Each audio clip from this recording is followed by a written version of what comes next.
Do you know that a powerful statement of purpose could be the key to unlocking your dream grad school? In fact, it could be the deciding factor between your rejection and acceptance. In today's video, I'll be walking you through how to draft or write a standout statement of purpose that will grab the attention of the admissions committees and let them know you are the right fit for reading their program. Stick around because I have an end bonus to share some common pitfalls to avoid while writing your statement of purpose. What is a statement of purpose? I have personally termed that as strength, outcome, passions, where I define that as your strength together with your passion produces outcome. It's a 500 to 1,000 word essay that tells the admission committee why they should choose you or answers that crucial question, why should we choose you? It's when you connect your past experiences, current ambition, and future goals to what the program offers. Again, it's your opportunity to tell the admissions committee about experiences, professional and academic goals, and how you can equally contribute to their program. Here's the trick. It's not about you impressing the admissions committee, but then it's about you finding that best fit between your future and the program. As Gerard Pierce, a former associate director of enrollment at one of the big university, that's Northeastern University, once said, a strong statement of purpose can be a deciding factor for admission, so it's crucial to get it right. He equally added that the statement of purpose is the only time you have as an applicant where you've been given the opportunity to address the admissions committee direct. It is where you tell them what makes you the you.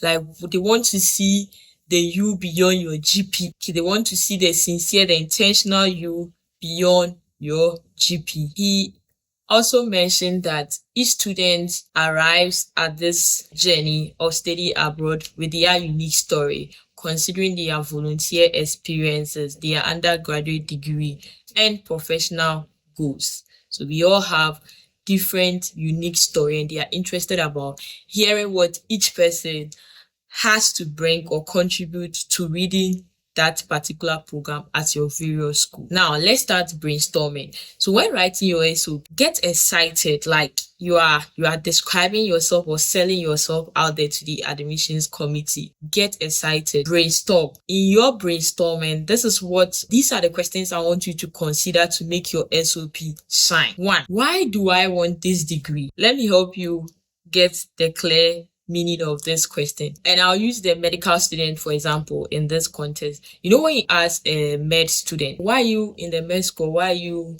reading medicine, you always have this profound answer to give you. Maybe I lost a loved one as a result of brain cancer, or as a result of a particular disease. They will mention, I want to find out why, the cause of that, to avoid this problem escalating to further or to upcoming generation and find solutions to that. You get what I'm saying? That is the hard drive to go into med school. So what is your purpose of choosing that program to read in their school? What is your purpose? The next question is, what are your expectations for this degree? Again, the perfect example is, we all know course outline.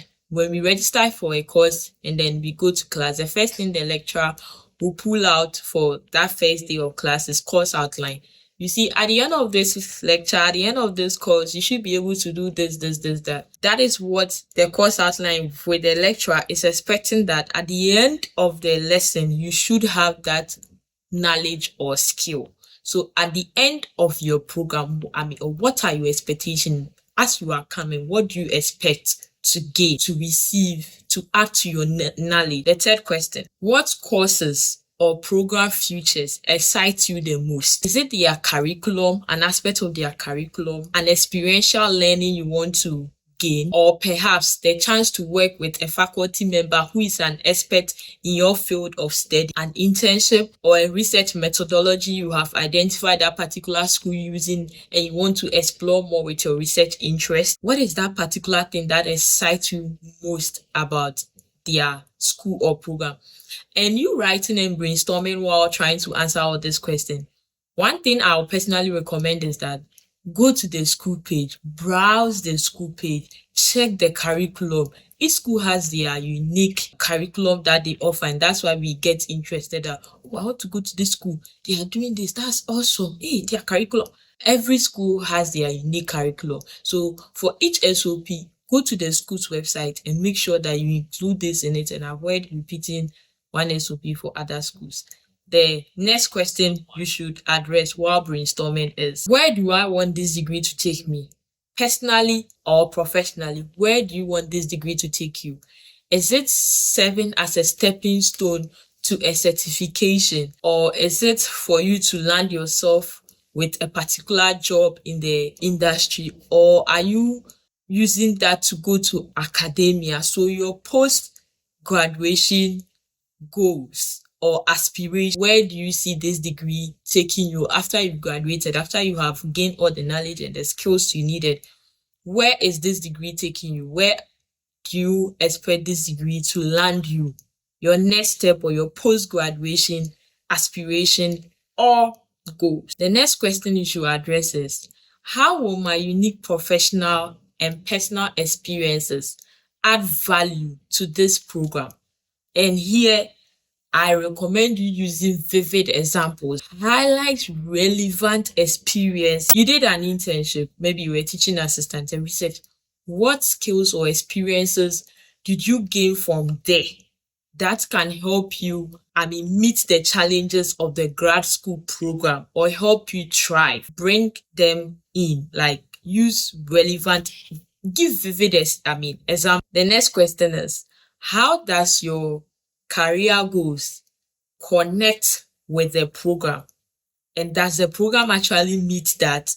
If so, what is the connection? Know that each school designed this curriculum to meet a particular or to meet their applicant standard of career aspiration. And that is why Ama will decide to go to school B, while Kufu will decide to go to school D, because of the different curriculum in this school with their field of study. By addressing this point, you are not just ticking boxes, you are painting a vivid picture of your potential contribution to their academic community. Now, someone will say, okay, Helen, I get you at this point. I get you. Everything you've explained, I get you. How do I start? How should my introduction be like? How should my body be like? Conclusion, and what else? That's a good question.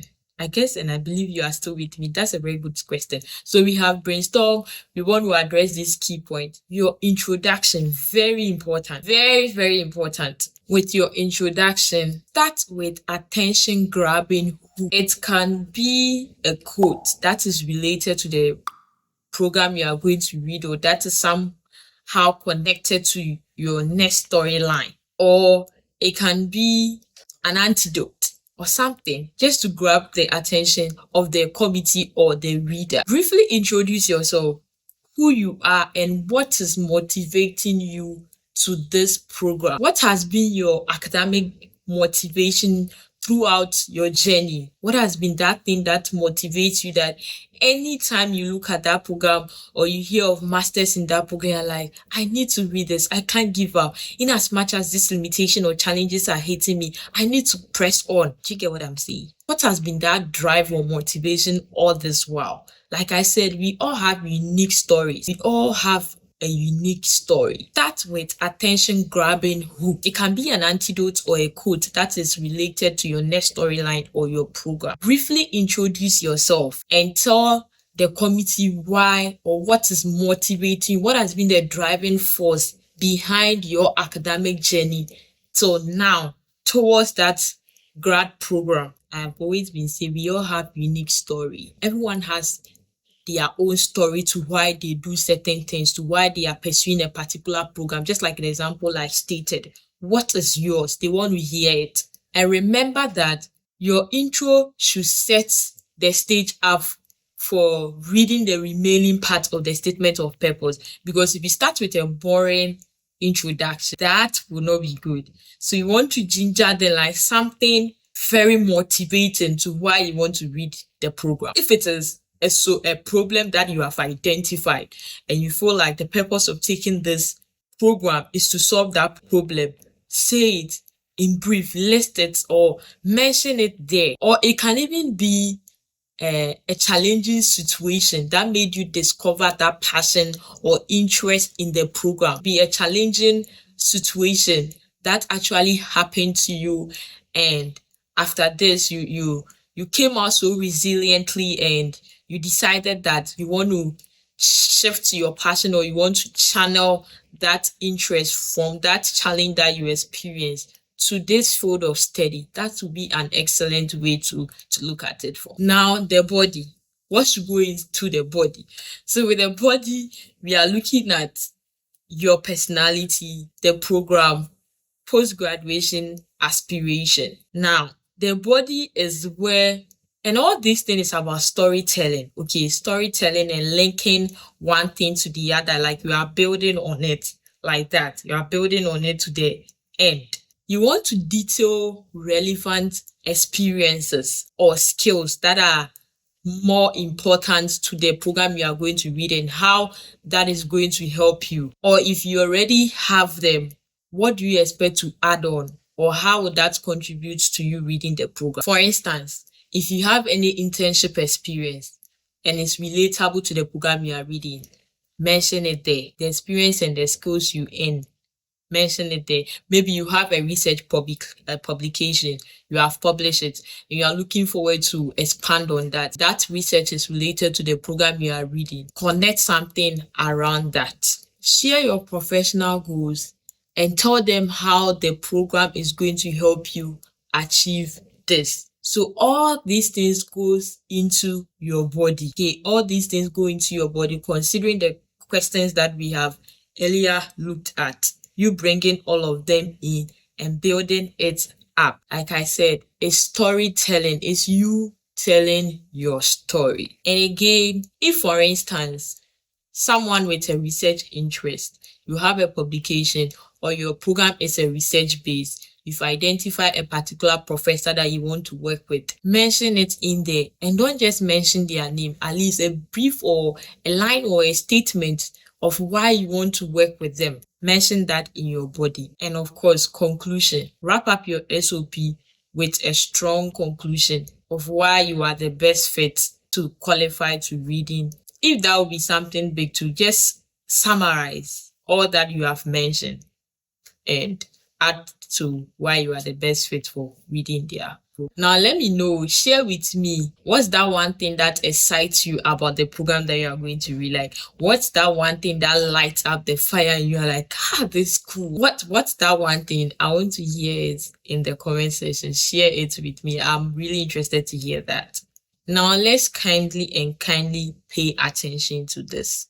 Use clear and plain English. I know some of us, we are good with the English. We want to use big vocabs, and just use simple English and go straight to the point. Because if you use any big English that they wouldn't understand, you will not be there to explain that I meant this. So be clear and be logically possible. Use clear and plain English.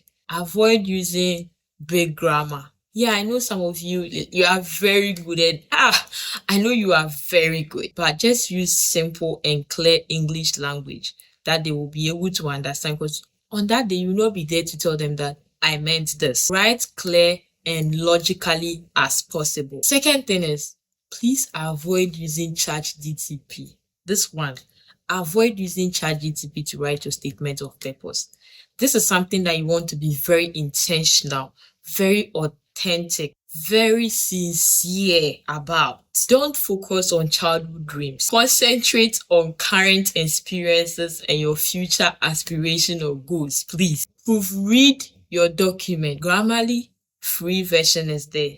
Use it to check simple grammar errors. You can equally give it to someone you trust to review it, read through, help you with correction, how to make it stronger. So proofreading, you can use Grammarly, the free version, to help you check simple grammar error. Equally, give it to a friend or a family member who you think is good in this area when it comes to English language to review and read through for you. That also helps to avoid you combining awkward phrasing and sentence. The next common mistake to avoid also is follow specific schools' instruction. Some schools have prompts for their statement of purpose, like what they want to see in there. Other schools will make it like, oh, general statement of purpose. Some schools will even limit the wording to 500 or 750 words. So kindly open your eyes to that and follow to the letter as they want it. Some even goes to the extent of the exact formatting font that they want you to use, but I know the common one is 11 or 12. And of course, Times New Roman. Don't use any stylish font style. No one is interested. Something they can easily read. Times Roman is perfect. So, do I get a new Times Roman? Times New Roman is just perfect, okay, to use. 11 or 12 font size, it's equally good. No colors, please. Black is perfect. Lastly, don't over and undersell. Strike the balance between you being confident and humility, especially with storytelling of your unique story to reading the program. Remember that crafting the SOP takes time. Okay, sometimes it can take revision, reflection, you will stop, come back, but always keep in mind that is the only time you are speaking to the admissions committee directly. So make every word or letter count. And there you have it, a step-by-step guide to writing your statement of purpose. If this video was helpful, please guys, kindly give it a thumbs up, share it, and don't forget to hit that bell to get more insider tips about grad school application, scholarship, lifestyle, etc. Already working on your SOP? Drop a comment. I would love to hear and answer any question that you would like me to help you with as you are coming about with your story for the admissions committee. Thank you so much for being with me to this end. This is Helen signing out. I will see you in my next video. Bye bye. Thank you.